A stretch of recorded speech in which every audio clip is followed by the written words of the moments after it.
Okay, so out of the draft, obviously you can't address every position. What are the glaring strengths and weaknesses of the team after the draft, at least on paper? The same things. The offensive line and run game is still a strength. That didn't improve. That is our strength of our team. Mm-hmm. I agree with that for the strength. I think the secondary got better, I think. I think our weakness is still sacks on the quarterback. Our weakness is 97. No. Now, we did adjust the defensive line in free agency, but I just always love those speed edge rushers that just dominate. Marcus Davenport. That just absolutely. Chubby boy. He's fat, though. They absolutely just dominate their highlight tape. Just like James Houston. How do you block him?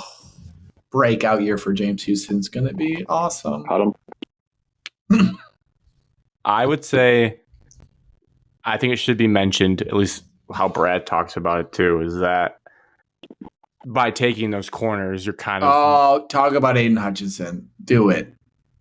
Well, it's hopefully going to help the edge rush. It all works together in tandem, where if you have a secondary that isn't getting blown by, a la Mike Evans versus Cam Sutton towards the end of the year, you actually might be able to get home to the quarterback a little bit better.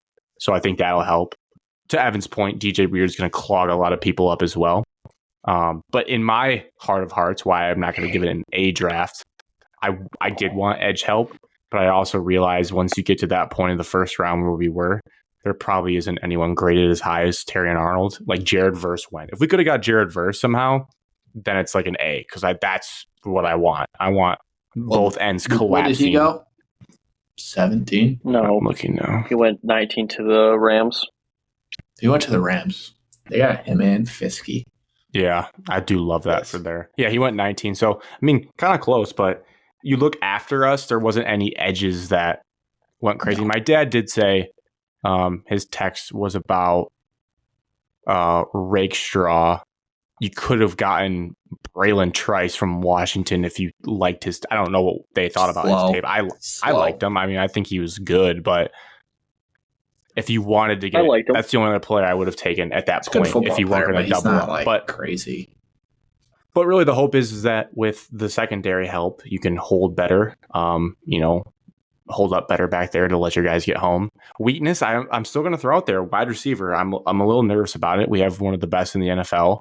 I do like JMO. We have Laporta and Gibbs, as Evan mentioned, so we do have like a Khalif. more cohesive.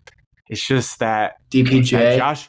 That Josh Reynolds role was very important for our offense until obviously people are going to talk about the drops, but like he was important all year long. And I'm biased to DPJ. I love him, Michigan guy, but I just don't see it right now. I think they need help. We'll do like a veteran, Grant. I think we'll sign like a veteran or something like that. We signed that guy from the Saints, Traquan Smith. He's okay. He's like a big body receiver.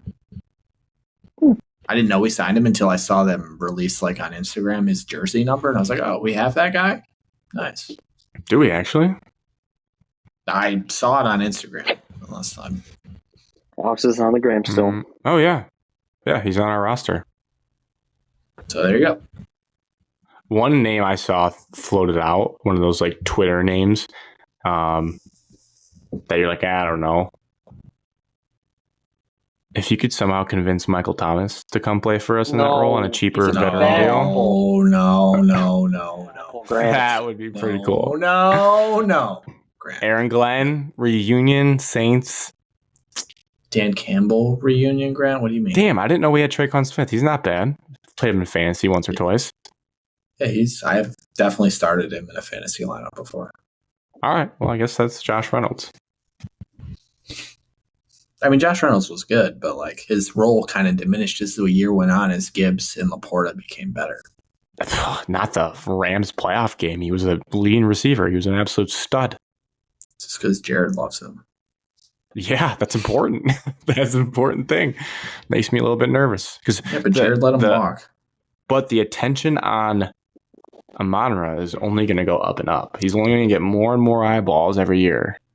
My other thing was let me find this, Detroit Lions defensive stats. Hold, please. Tre'Quan Smith was a third-round pick, Evan. We replaced him.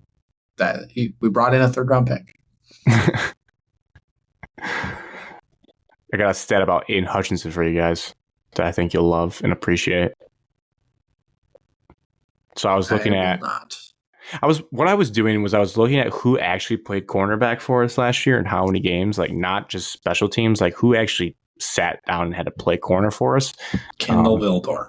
It was pretty gross to look at. I forgot about Khalil Dorsey had a lot of games as well for us. So he sucked. Special teams hero, though. Had a few. Will Harris had some run. Obviously, Jerry Jacobs, who fell out of favor very fast with the fan base after being Seatbelt Gang, the OG. But because he stunk. When looking at passes defense by our secondary and on the team, Brian Branch led the way with 13. Kirby Joseph had 11. So your safeties were your best pass coverage people last year. Cam Sutton only had 6. Aiden Hutchinson had 7 passes defensed. Our starting defensive end had more passes defensed than our premier cornerback that we hired in free agency. And then, Grant, if they're not throwing their way, I think people were throwing Cam Sutton's way. I think people threw Cam Sutton's way. What do you think it would take to trade for Sauce Gardner? More than we have. Make that happen? 2 firsts? No. Trade our two new corners. Let's just trade our new 2 corners we drafted for Sauce. No. Sign sealed. And then, crazier, if you took Vildor, Will Harris, and Dorsey's pass defenses combined, they're still less than Hutchinson's on the year. So I think that goes to show how bad we needed cornerbacks on our team. Anybody complaining that we drafted 2 cornerbacks does not know ball. I agree. Between our draft picks, all of them, the only one that starts probably day one in the starting, 22 offensive defense is Arnold. Would we agree? Agreed. Starts game 1? Yeah, he'll be lined up on the other side of Carlton Davis. There's a chance they throw him in the slot and let Rakestraw go outside, and then they both start? No. Then who are you cutting out of the back? You have Kirby and Brian back there? Iffy. Got to at least get a run to start the year. He was one of the best defensive players we had last year at the end. For 4 games. Yeah, I guess he earned his spot. All right, just Arnold. I feel like that, like when you do the 4-2-5, those 5, it's Carlton Davis, Arnold, Branch, Iffy, Kirby is your 5. And then if Rakestraw or Mosley or whoever. A decent amount. Yeah. I think we'll see him on the field. I think we're talking like 20% of defensive snaps. We're not talking. I guess I don't know.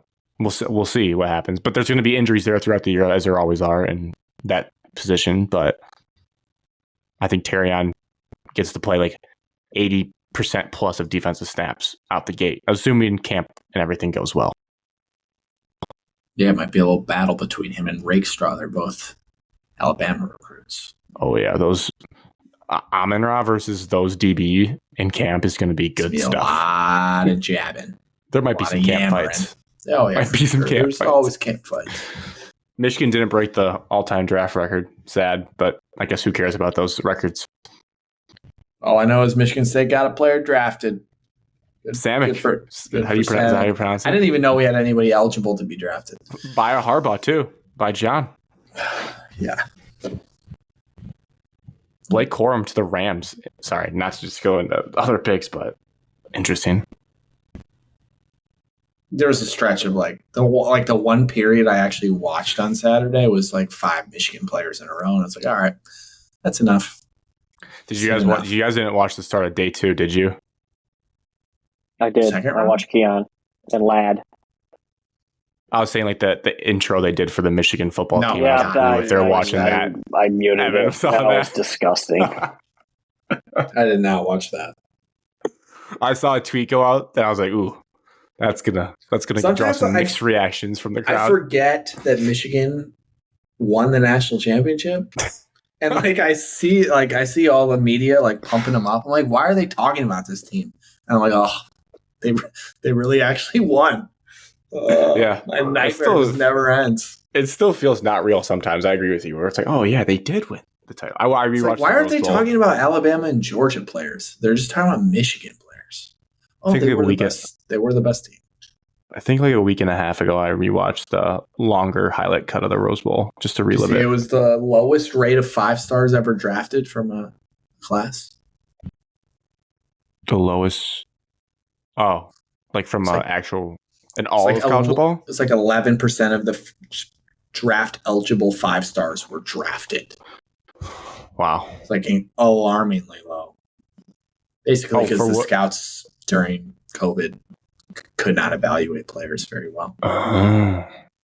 For what it's worth, too. I don't know if you guys ever look at. I only see him on Twitter, but Warren Sharp, the big like football analytics dude. I saw this. He does a lot of charts. The Lions had the most valuable draft class based on draft pick over expectation was his model. So like where you got the guy based on where he was supposed to go. So we got a lot of good value. Top 250 picks. Who's the worst? But the Bills got 11 top 250. The Falcons with the most reaches. We didn't get that many top 250 picks, but we didn't have that many picks. Unless they just get like be on the top just because they got the best part of the draft. Yeah. What was the other one too? Oh, that was the actual picks for broken down. So the biggest reach was obviously Manu. Vaki was second, and then it kind of, I guess the offensive guard was the best value we had in the entire draft. And so was Wingo. Like those 2 last picks kind of made up all of our value. What was his last one? It was 117 picks over expectation for that kid from Boston College. The kid's supposed to be that good. It was, yeah. This draft capital used on offense or defense, and we are the most used on defense, which tracks to what we did. But it was nice to see that we actually did bolster the defense. Well, last year we thought we were going to, and then we didn't. Well, I guess we're not first. We're the least on offense. I'm sorry. We're the least on offense. We're the 7th most on defense. Yeah. Sorry. I was looking at the top part. It's okay. We're all dumb sometimes. They just did it on offense. That's the most on offense. Oh, here's an idea. Don't have 2 idiots run your offense. They're so bad. Now we wait for 6 months until we see any of these players play. How exciting. Yeah. Next is you guys got anything on you're watching Defend the Den, Alex, and you're like, oh my God, I knew he was going to be good. That thing's an hour and 42 minutes. I started watching it and I fell asleep. Where are you at? I'm 30 minutes in. Yeah, I think I'm about the same. I just watched the Lions versus Chargers game. Oh, no, I'm right before that. Okay. I just watched him get spanked by the Ravens. Oh, dark game. People were out on JMO after that. Holy shit, that was a dark period. They opened that thing so sad with just Levi Stadium. My God damn it. Oh, yeah. I think they got to relive this again. I have to relive this again. Did you guys see it? They asked Panay during his contract extension press conference about that game. He's watched it 10 times. 10 times. He's watched that game 10 times. He's a psycho. I love it. Sicko. I love it. I do too. Panay and I are pretty similar. I've watched it a lot too. Go crazy this year. Yeah. Go crazy. In the all black, just mauling people in the end zone. I have a confession. The more I see the blacks, the less I like them. I don't really like them. You're a loser. I don't like the jersey itself. I think the jersey looks very like kiddish. Wait till it's under the lights. It will never be under the lights. Ford Field has lights. You're right.